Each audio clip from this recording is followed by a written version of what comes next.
안녕하십니까. 세상 읽어주는 남자 이상훈입니다. 오늘은 삼성의 파운드리 중요 포인트라는 주제로 한 말씀 드리겠습니다. 삼성의 2분기 컨퍼런스 콜이 끝났습니다. 아무래도 가장 큰 관심은 HBM이었는데요. 그 임박한 엔비디아 컬 테스트 결과가 궁금했고 투자자라면 일종의 학답 같은 것을 받고 싶은 심리가 작용했을 것입니다. 이 보기에 따라서는 속 시원한 대답은 아니었지만 삼성으로서는 할 말은 다 했고 간접적으로 밝힐 것은 다 밝혔다는 생각입니다. 일단 그 HBM과 관련해서 정리해보면 몇 가지가 있습니다. 일단 올 상반기 이미 삼성이 HBM3의 판매 중 12단 제품의 판매 비중이 3분의 2 수준이라는 점을 밝혔습니다. 삼성은 이전부터 단수가 올라갈수록 그 HBM 경쟁에서 삼성이 유리해질 것이라는 뜻을 밝혔는데요. 이미 올 상반기에 HBM 4세대 제품인 HBM3에서 12단 제품 매출이 70%에 육박한다는 점을 공식화한 것으로 볼 수 있습니다. 이 삼성은 또 엔비디아향 HBM3 컬 테스트 통과가 기정사실임을 간접적으로 시사했다는 생각입니다. 이는 올 3분기에 그 HBM 내 HBM3E 매출 비중이 10% 중반, 그 4분기에는 60% 수준까지 빠르게 확대될 것이라고 했기 때문입니다. 이 HBM3E도 8단부터 납품하기 시작하겠지만 HBM3처럼 HBM3E도 곧 12단이 주력이 될 것임을 암시했다는 생각입니다.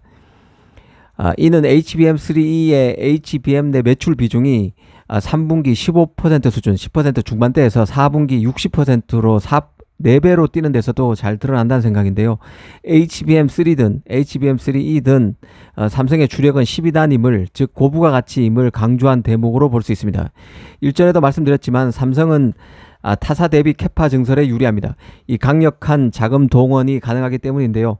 실제 삼성은 캐파 확대로 올 하반기 HBM 매출이 상반기 대비 3.5배, 내년인 2025년 생산량은 올해 대비 2배 이상을 계획하고 있음도 공식화했습니다. 사실 이날 발표에서 또 눈에 띄었던 부분은 파운드리 5나노 이하 수주 확대로 전년 대비 AI와 HPC 분야 고객이 2배가량 증가했다는 대목이었습니다. 이 파운드리는 그 잠재력에도 불구하고 성과가 더딘 삼성의 아픈 손가락 중 하나였는데요. 이 엑시노스와 같은 자체 물량을 빼면 메이저 고객이 없다시피 한 상태이기 때문에 TSMC와의 점유율 격차도 벌어지는 추세입니다. 그런데 그 HPC 분야에서 고객이 2배 늘었다고 하니 반길만한 부분입니다. 물론 기존 삼성의 파운드리 고객 자체가 손에 꼽을 정도라는 점을 감안하면 고객이 2배라고 해도 실제 고객 수가 크게 늘었다고 보기는 어려울 것입니다. 그래도 긍정적인 부분이 있다는 생각입니다. 이런 점을 천천히 짚어드리겠습니다. 일단 그 삼성 파운드리를 긍정적으로 보는 이유는 세 가지 정도를 줄 수 있는데요. 이 삼성이 새롭게 선보이고 있는 HPC 전문 공정이 점점 자리를 잡고 있는 점, 또 스타트업의 AI 칩 도전과 빅테크의 자체 칩 설계 붐으로 삼성의 입지가 넓어질 수 있는 점을 꼽을 수 있습니다.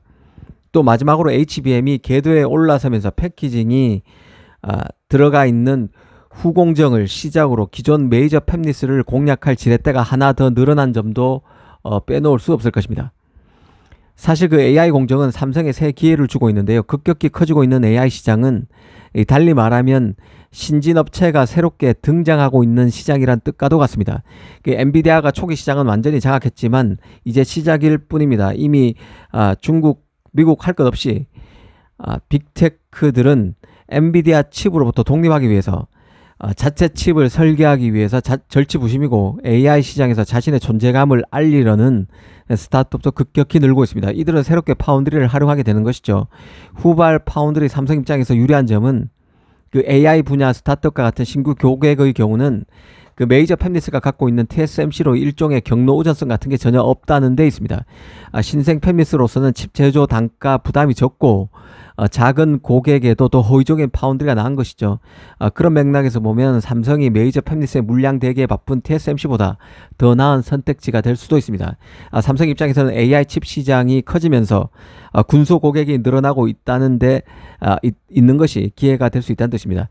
이 삼성으로서는 이들 신생 칩 설계업체와 거래 관계를 트면서 이 보수적인 반도체 시장에서 이들을 충성도 높은 고객으로 자리매김하는 계기로 만들 여지도 있습니다. 삼성이 4나노, 3나노 등 첨단 신공정에서 이런 식으로 나가고 있다는 생각입니다. 이 삼성 입장에서는 스타트업의 칩을 통해서 성공 경험을 쌓고 이를 기반으로 메이저 칩 시장으로 나가는 게 현실적일 것입니다.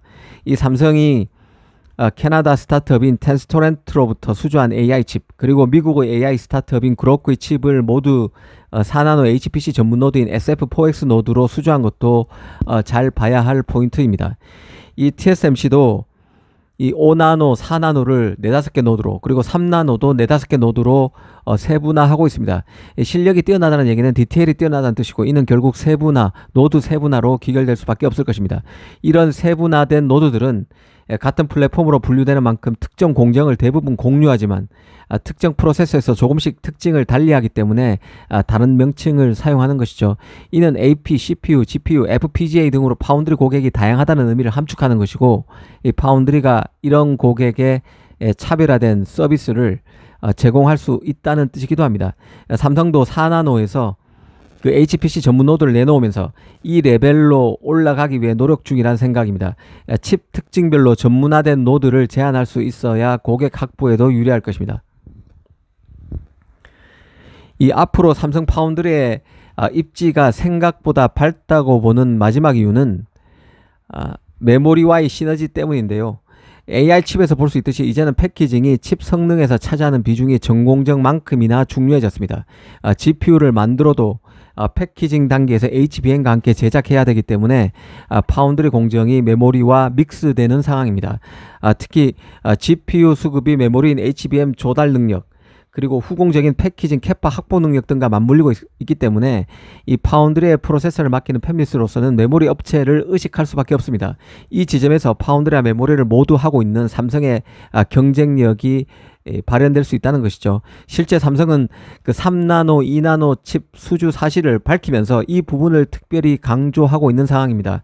이 가령 삼성은 미국의 서버 칩 업체라고 밝힌 3나노 고객을 설명하면서 삼성이 AI 칩뿐만 아니라 HBM 메모리도 같이 공급하고 2.5D 패키징을 통해서 이 AI 칩과 HBM을 함께 포장한다는 점을 공개한 바 있습니다. 그리고 삼성이 유치한 일본 AI 스타트업 프리퍼드 네트워크스의 2나노 칩 같은 경우도 AI 칩과 HBM을 모두 한 번에 납품하는 형태라는 점을 강조하고 있는데요. 일종의 턴키 수준입니다. 삼성 입장에서는 HBM의 기술력을 기존 레거시 D램만큼 올릴 수만 있다면 HBM 공급을 지렛대로 파운드리 물량 확보해서 경쟁력을 보다 더 강화할 수도 있다는 생각입니다. 그만큼 칩 조합 능력, 특히 메모리가 AI 컴퓨팅에서 점점 중요한 변수로 작용하고 있다고 볼 수 있습니다. 실제 삼성이 네이버와 함께 작업하고 있는 마칩의 경우는 MPU와 LPDDR 간의 조합이죠. AI 칩에 다양한 메모리가 활용되는 추세가 점점 심해질 것이고, 칩 가격이 천정부지로 뛰면서 AI 칩의 그 가격을 낮추려는 팹리스 시도도 나타날 수밖에 없기 때문에 삼성 파운드리에 대한 문의도 점점 많아질 게 확실합니다. 이런 점이 이번 삼성 컨퍼런스 콜에서도 강하게 시사됐다는 생각이 듭니다. 오늘은 HBM과 파운드리에서 양수 겸장을 부른 삼성이라는 주제로 한 말씀 드렸습니다. 감사합니다.